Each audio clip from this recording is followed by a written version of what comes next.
Veronica, Tim's sister. I'd like to introduce my husband, Marc, who Tim asked to read his speech since unfortunately he is unable to be here tonight. Timmy, he's hardworking and honest, smart and straightforward, generous and funny.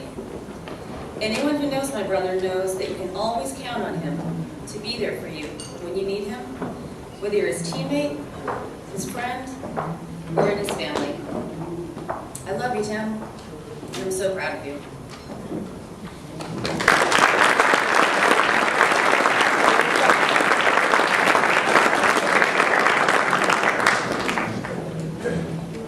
Hi, everybody. I'm not local, but I'm here to give Tim's speech for him because I'm married to his sister, Veronica. I've heard a lot of the stories about what it's like growing up in Easton, such as Timmy putting a couple of baseball gloves on Veronica and tying some pillows around her and firing slap shots at her. From what I've heard tonight, that's not an uncommon thing. And I think this means that you have a very nice, tight-knit, wonderful community, and it's something to be very proud of. I'm going to try and do justice to Tim's speech, but he has a way of saying things that I don't think I'll quite be able to get across, so I'll do my best. First, I would like to congratulate all of the athletes that are being inducted here tonight. It is truly an honor to be inducted with you. I did not get to be an inductee on my own accomplishments. Therefore, there are several people that I would like to thank.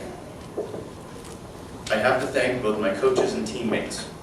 Hockey and football are team sports, and it takes a total team effort to be successful. Success starts with the coaches, and I've been very fortunate to have had many great ones.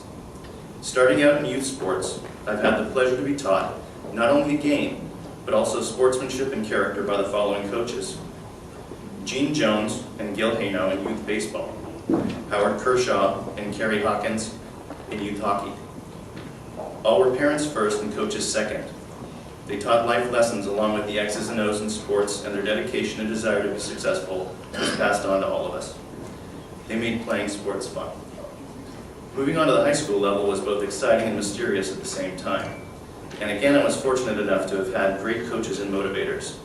Football started out with Coach Greg Chapman and Coach Leo Duggan. This was the most fun I had in sports. No expectations, just playing for the fun of the game. Both coaches taught me everything I did not know, and I had a blast playing for them.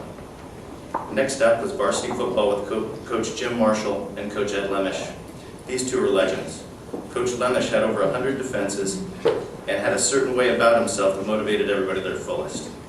Coach Mitchell, you were my favorite. As some of you do not know, I was a running back on the football team, and I carried the ball quite a few times. Off tackle right, off tackle left, off tackle right again. Thank you, Coach, it was a blast. Now on to varsity hockey. I was fortunate enough to play all 4 years for the same coaches, Coach Jim Gordon and Coach John Bissonette. Both had a great hockey sense and ran a tight ship. I remember several Wednesday morning practices without pucks, just a whistle, line up at the goal line, whistle, line up again, whistle, line up again, whistle. But thinking back, it brought the team together and made us play harder for each other, and for that I would like to thank you. There was one coach I never had the pleasure to play for. He was extremely successful and a member of the MIAA Hall of Fame. He coached the wrong sport for me, and that was basketball, and his name is Bill Nixon Sr. I would like to mention Coach Nixon not for how successful his teams were, but for the way he lives his life and raised his family. I lived across the street from Coach Nixon for about the first 20 years of my life and witnessed how he handled himself and raised his family, along with his wife Helen. Things he did daily that went unnoticed by some people affected me and helped me become a better person, and I would like to thank him for that. Now on to my teammates. Hockey and football are team games, and it takes teammates such as the ones that are being inducted tonight to be successful. They are Mike Bumpus, Craig Cerrone, and Bill Malahy.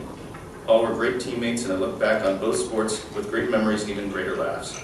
It was an honor to have been your teammate, and I truly believe that without you, I would not be getting inducted here tonight. I'd like to start with Mike Bumpus. Mike was an all-star in any sport he played and a teammate of mine on the football team. Mike, I used to joke and say that I made you look good on the football field, but as everybody knows, it was you who made me look good. There was a reason Coach Mitchell kept giving me the football. Just run behind Bumpus, he would say. And he was right. Mike, thanks for the memories and all the laughs. My other two teammates that are getting inducted tonight are Craig Sharon and Brad Malahi. We all played together on the hockey team.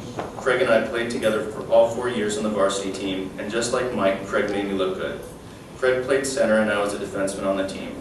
All I had to do was clear the puck out of the defensive zone and just get it near Craig, and I was good for an assist on one of his goals. He had and still has some of the best hands in hockey I've ever seen with the puck on his stick. Craig played with passion and led by example. He's a true leader and a great teammate. Brad Malahi was our goalie. We only played a few years together, but I wish it could have been more. They say goalies are a different breed, and Brad fits that description to a T. As funny and charismatic as he was, there wasn't a better goalie around. Just like my previous two teammates, Brad also made me look good. Whenever I made a mistake, Brad was there to make the stop. Brad was an influential leader and had the respect of all his teammates.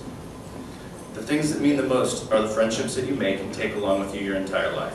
I don't want to leave anybody out, but I have to mention a few that I know I could just pick up the phone and they would be there.